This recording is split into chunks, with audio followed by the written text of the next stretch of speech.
fans did not like it. And maybe they read the book. Maybe they read the book.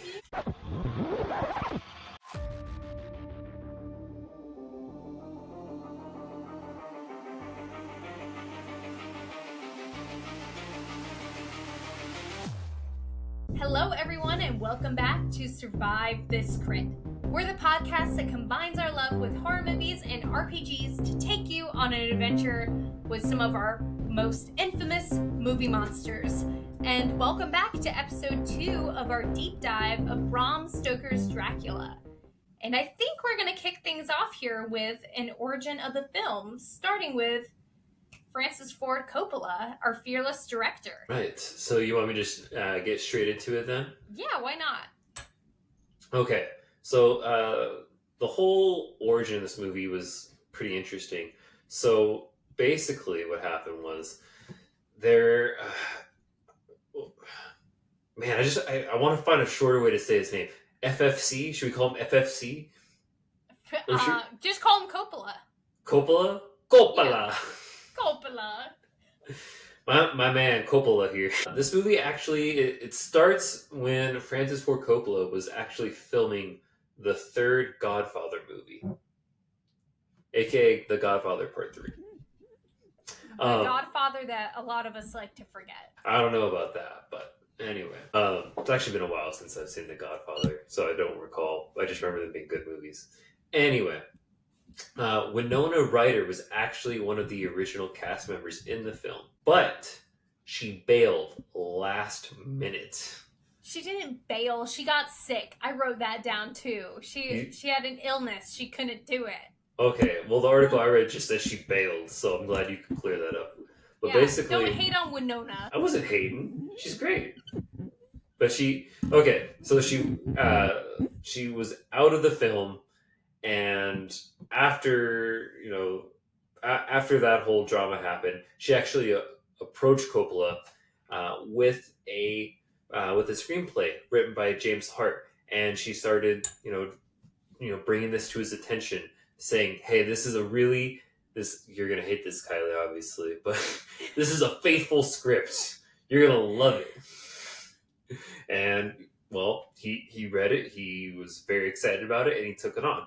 He was able to acquire a $40 million budget to make the movie, and then turned it around and made a $215 million movie. I know he was successful at this movie. Don't remind me. Did you know that this movie actually... He and George Lucas had a production company together. I don't know if it's still around. Really? Called Zoetrope. I hope I'm pronouncing it right.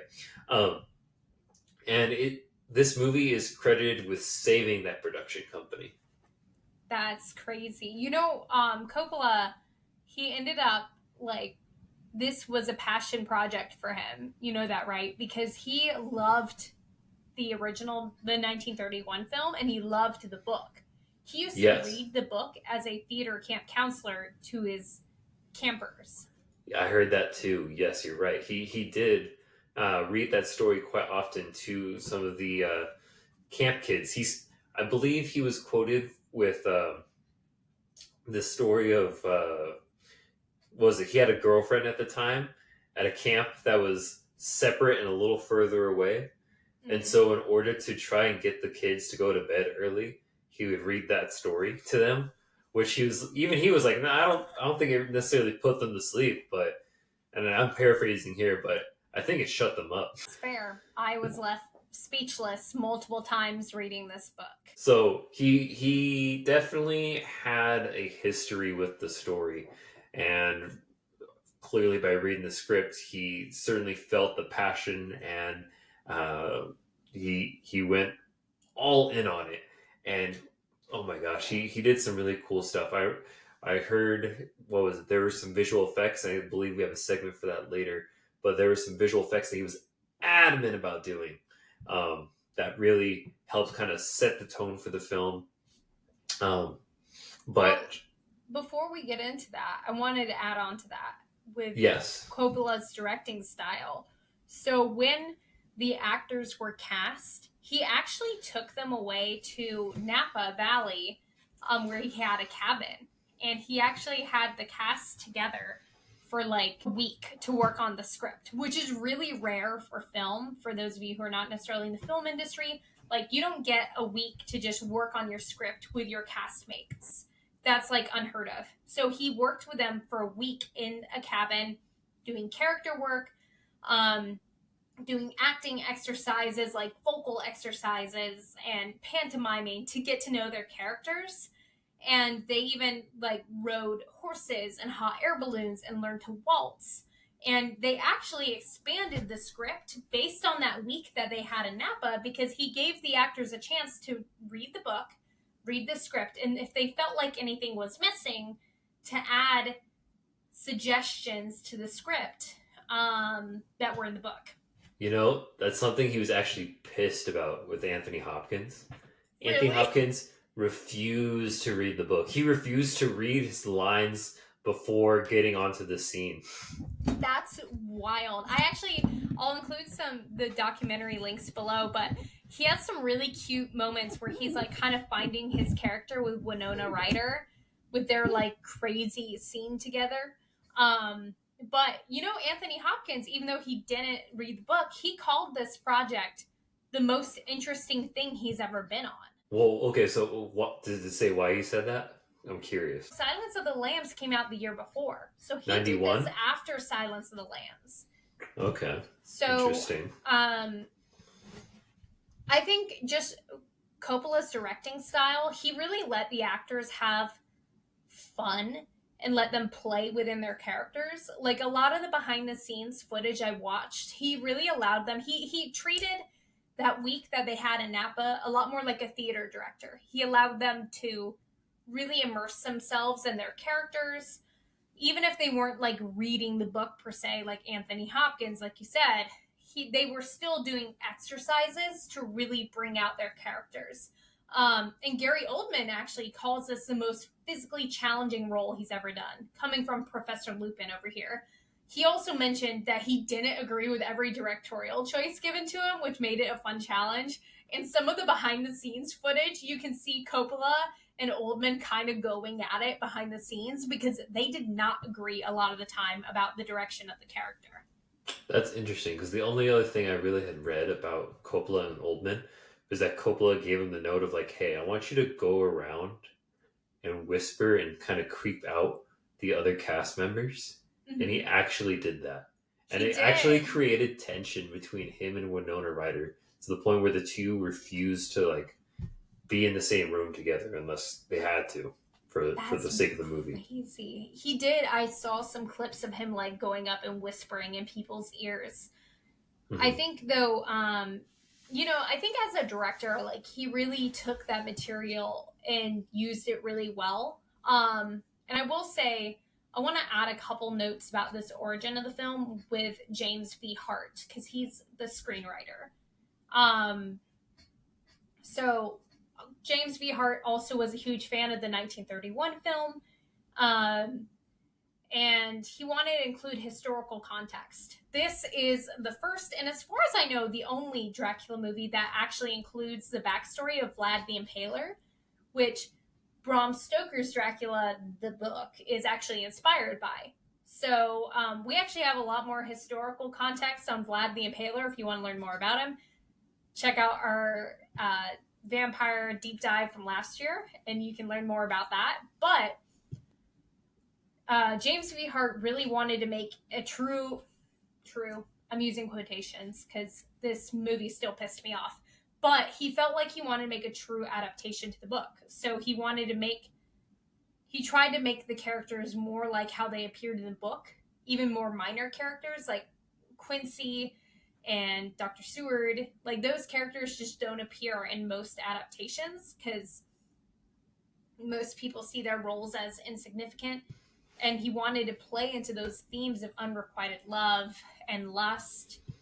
And they also, like, it was written down somewhere that they wanted to play into the themes of sexual oppression and the themes of God and spirituality, which I think was interesting. Like they really tried to dig deeper into some more theological and moral themes in this film than maybe some of the others have. Yeah, and I caught a little element of that. I mean, there was a bit of that, and I feel like some people took it a weird direction. I don't know. I was reading other articles, and people were like, "Oh, this is like a, a defense for atheism or something like that." And I was like, I don't think you watched the. I don't think you and I watched the same movie, bud. You know. No, Um, I didn't get that vibe. I didn't At get it. all. I didn't get that vibe either. I was gonna say yes to you mentioned the characters of Quincy and Arthur Holmwood and Jack Seward being in there. We don't usually get to see them in the movies. Yeah. I was just so excited when I saw Carrie Elwes as Arthur Holmwood. Me too. I was like, Wesley, my Wesley, right there. Princess Bride's own. Oh, he looked so good in this movie too. Like he clearly had just come off of Princess Bride a few years earlier, and he like still looked young, not puffy like most men look as they get older in Hollywood. But book versus movie. When I talk about that, I have some notes on this character because I loved that he was in it and hated his character. Okay. Well, before we get into that, is there anything else we should touch about the origin? Do you want to talk about the drama of how this movie was almost a dumpster fire? Oh my gosh, I would love to talk about the drama of the film. I have one last note though about one of the biggest things that we notice in how this is different book versus movie is the fact that, you know, there's this love story. And it's because James V. Hart intentionally wanted to make Dracula not a monster like he's been perceived in the past. They wanted him to be this beloved, cursed character. He's like this charismatic, he's like the 2010s version of vampires, where he's like the cool, suave vampire. I feel like this is like the birth of the charming and like desirable vampire. Definitely. He was cool and suave in that young body form of his. Look, going around with that young body. With that top hat and cane and that facial hair. Can you tell me where the cinematograph is? They transformed Gary Oldman for this film in so many different ways. It was incredible. It was so hard to recognize him. So in some of his costumes, yes. He had so many different like prosthetics on and anything. It was so cool. It was so cool. But anyways, yeah, as much as this movie is so well received now, prior to its release, it was actually predicted to be a bomb. Like, people thought it was going to be absolutely terrible. And I'm actually reading a quote from this one article I found. Over here, it says from this article I have written by someone at cinephilebeyond.org. It says here, all of this despite the fact that the movie press nicknamed the movie Bonfire of the Vampires before its release, a reference to the Bonfire of the Vanities, which bombed heavily at the box office in 1990 due to the film's alleged rising costs and problematic test screenings, which resulted in Hollywood insiders calling it too violent and too odd to succeed. But succeed it did, and not despite its oddness, but because of it. This little excerpt here is right in that the test screenings were proven to be very poor for this film. Really? Fans did not like it. Maybe they read the book. Maybe they read the book. But there's a quote from James V. Hart during an interview. Same article here. That kind of explains what really went down. And basically goes like this. The year was 1992. I get a phone call at midnight in New York City. It is Francis Ford Coppola from San Francisco. He either couldn't calculate the time difference or didn't care. He has been in post-production on Dracula for several months, and it is not going well. Another disastrous preview has the studio on edge. He asks, politely commands really, to get on a plane and come to San Francisco. He hates the film, hates the script, hates me for writing it, hates the cast, hates the studio, and he wants to show me the film to prove it. Great, I say. I can't wait to see it. That is crazy. I'm not even done yet. It had only taken me 15 years of rejection and failure to finally get Dracula produced. And I had one of the greatest directors in history at the helm of a disaster in the making. So he goes to San Francisco, he sits down, he watches the screening, and he says that it says here, he was right. For 2 hours and 10 minutes, I watched the worst piece of film I had ever seen. No. Yes. Afterwards, he immediately called Francis Ford Coppola up because he was just waiting, like, at the phone. And they talked about, like, how bad this movie was. And they were reviewing it and looking through the details. They found one big thing that really was the one thing that they really need to fix, and that was the ending. And basically, the original ending is this, Kylie. Winona Ryder. So the ending that we know is that she takes that Bowie knife and she stabs him through the heart and cuts off his head. His request. Per his request. He's and cuts off his let head. me die. Yeah. But you see, the original ending that people have seen during test screenings, she plunges the knife through his chest, walks off into the arms of Jonathan. The curse of her mesmerization being lifted, and the implication being that Dracula is dead, and then they go right off into the sunset together. Oh, yeah. I mean, that's kind of lame, especially since, like, this whole movie, Mina showed, like, no interest in Jonathan, except, like, over letters. And, like, when she was with him, she's like, I want to kiss you more. And then, like, in her letters, like, I can't wait for your kisses. And then she saw Gary Oldman in a top hat. And then she saw Gary Oldman in a top hat, and it was over. Keanu who, honestly. But yeah, so they realized that they had actually broken one of their own rules that they set in this movie, because they recalled the scene afterwards that Van Helsing had stated, which was that in order to kill a vampire, you have to stab it through the heart and cut off the head. And those are the rules. Those are the rules. If you up the rules, then you don't actually kill the vampire. That's even in the book. They're like, stab the heart, cut off the head. Exactly. And so they realized, like, okay, we have inconsistencies. So they had to go back and refilm the ending. And that was going to be difficult to do because of the earlier stated drama I mentioned between Winona and Gary Oldman.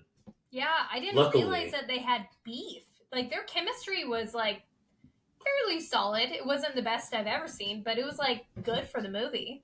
Yeah. And Winona actually is quoted to say that they actually have a good relationship now. She found out that he was going through, like, a bad divorce and other things. Now I feel bad for Gary Oldman. Yeah. He's a suffering artist. And now they actually have a good relationship, so that's great. But during the time, they saw that it would be difficult to try and get all the cast again, specifically for that drama. But they said if there's any reason that Winona would come back with Gary Oldman, it would be to cut off his head. Yeah. Yeah, that makes sense. No, that's so interesting. And at that point in the film, like, she is acting more like Elisabetta, which I have some more details on that in relation to the costumes if you want to hear. Yes, I pretty much just talked about the drama. I'm done with my part there. I loved the tea, though. The tea was hot. The tea was piping. But yeah, so, like, basically, if audiences couldn't pick up on this, which I didn't necessarily pick up on it in some ways, basically, Mina is supposed to be a reincarnation of Elisabetta, which is why, like, she's so quick to let go of her inhibitions and be like, oh, I love him. I love Dracula. I want to be like him. I am willing to do what it takes. But that was shown very subtly through the costumes. So the costume designer, Eiko Ishioko, Academy Award winner, I think one thing that people love about this movie is the costumes. It's visually stunning all around, but what people are wearing is so unique and it's visually beautiful to look at. And she was actually hesitant to take on this role because in the past she headed multiple departments at a time, including like production design, costumes, and more. So by doing this, she assumed that she would not get her intended result because she wouldn't have enough control. But Francis Ford Coppola really wanted her in this, so he actually put a large portion of the budget toward the costumes. So that way she wouldn't feel like she was being held back. And he knew based on her style, she actually has a background as being a graphic designer, including the Apocalypse Now posters. So he knew that her designs were going to be a bit atypical and unique. Her costumes challenged the actors, even physically. Like, for example, Lucy's wedding dress.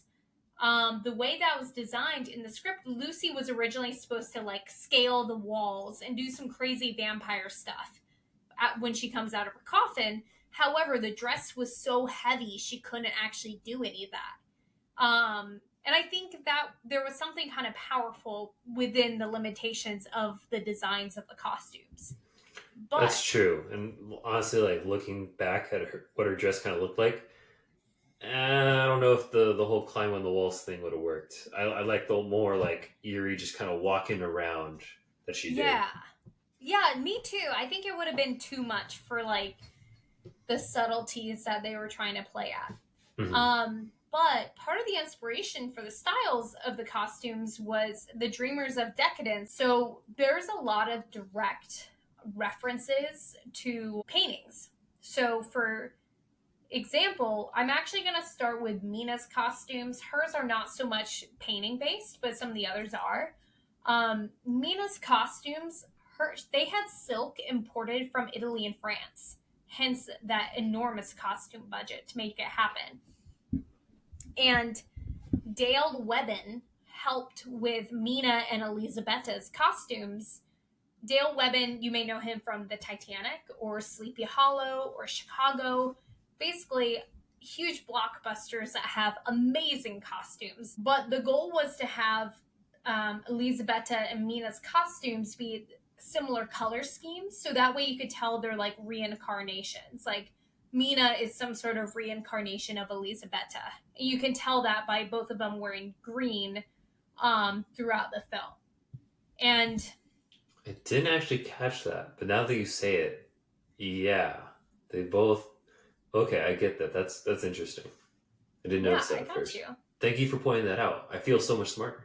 Yeah, that's what I'm here for. Well, so Elisabetta's dress, when she commits suicide, is supposed to reference a phoenix, which is in reference to the dragon in the phoenix story, how the dragon and the phoenix are supposed to be yin and yang of each other. And obviously, it's kind of a reference that Dracula, son of Dragul, son of the dragon, is a reference to like being the dragon in this metaphorical scenario. So additionally, let's see. Lucy's wedding dress, as I mentioned earlier, they wanted her to resemble like a frilled lizard, so they gave her that really, really high collar. And as I mentioned, like her choreography, she wasn't able to do because the dress was way too heavy to do that. And the Three Brides is a reference to the Dreamers of Decadence. It's a reference to Alphonse Mucha. And then I have a couple of Dracula's most interesting costumes in human form, in my opinion. His red armor. So Oh my gosh, I loved his red armor. it was so that was cool. so cool. Nick, you need to be Dracula, that version of Dracula for Halloween one year. You can do it. I believe in you. The armor? Oh my gosh. That'd be so sick. Can I just be the old man instead? You could, but the red armor would look so much cooler. So she used a biological figure of the human body, like with the muscles and the veins, as like her reference point. And she wanted to create like a suit of armor that looks like blood. The wolf helmet is obviously a reference for his ability to turn into a wolf or a bat. But the helmet is also, based on the design of it, modeled after a samurai helmet, which I thought was really cool. I didn't really notice that with the samurai helmet, but I mean, really, that the whole armor was just so cool. I loved it. It was so freaking cool. If someone came to me dressed like, I would be scared. Like, nope. I actually really loved that whole first opening scene with him as Vlad the Impaler. That's like, when I sat down, I was like, this is gonna be the coolest fucking movie ever. And then I kept watching and I was like, they didn't follow the book. But that's besides the point. The red robe, the beautiful robe that he wears when he's in his weakened state, is another reference to what I mentioned earlier of being Dracula, the son of Dragul, son of the dragon. And he has this beautiful train on this cloak too that represents like a sea of blood. So I like that there's a lot of metaphor in the costumes, but it's very subtle and it doesn't take away from the character. Yeah, and it's not just metaphors necessarily with the costumes, but also the makeup and the different forms he takes. Like you mentioned the old man, and I have like this whole section of notes here on it. But with the old man, when Jonathan first meets Dracula in Transylvania, he appears as like this frail, ancient guy, and it's supposed to be like another metaphor for like his detachment from humanity and his period of mourning as he's as he's kind of like fixated on his curse and the weight of his own immortality. So he's that's what the old man image kind of represents, that weakened state of his, as he's not really, and this talks too about his characterization as not like a predator who just like goes out and tries to kill, but tries to resist the urge a bit because there's still some humanity to him. So he doesn't always go looking for power, but then as soon as he finds Mina and sees that is his reincarnation of his lost wife, his lost lover, he starts to feed and regain strength, and he starts becoming the younger, more attractive version of himself. And it's supposed to symbolize like this whole seductive allure he has. It goes into that whole vampire seduction element that honestly I think we can say that Francis Ford Coppola is the cause of all these sexy vampire things now. I think he might have kickstarted it. Honestly, yeah, he probably did. Well, and one other older version of Dracula that there was when he was wearing a golden cloak. And it's inspired by the Kiss painting. I learned from a video I watched about this, is that there's an interesting choice of having a picture of Mary, like Mother Mary, on the cloak as well, which I think can lead to some sort of symbolism of, even though Dracula as a character denounced God, he feels some sort of power where that isn't harming to him as someone who's denounced God and what God stands for. Yeah. And what was it? That's kind of like the cool and interesting thing about Dracula's character, is his whole rejection of God and what that essentially does to him with this curse that he now has to live with. And he's not really a physical person anymore.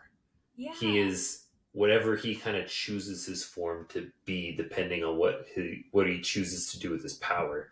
Like for example, with the beast in the werewolf form that he takes on, that's supposed to be whenever he's most giving into his sexual desires, which is really, when you think about it, because that's really like, it all happens when he's trying to turn Lucy, basically. Yeah, when he's trying to turn Lucy, and I think that's the only time we see him. Maybe we see him briefly again when he's trying to like approach Mina, but like mostly that is the context. So everyone, make sure to come back next week where we will deep dive certain aspects of the film, including visual effects and more. So thank you guys for joining us. Make sure to come back next week for more, and make sure to like and subscribe. Bye everyone.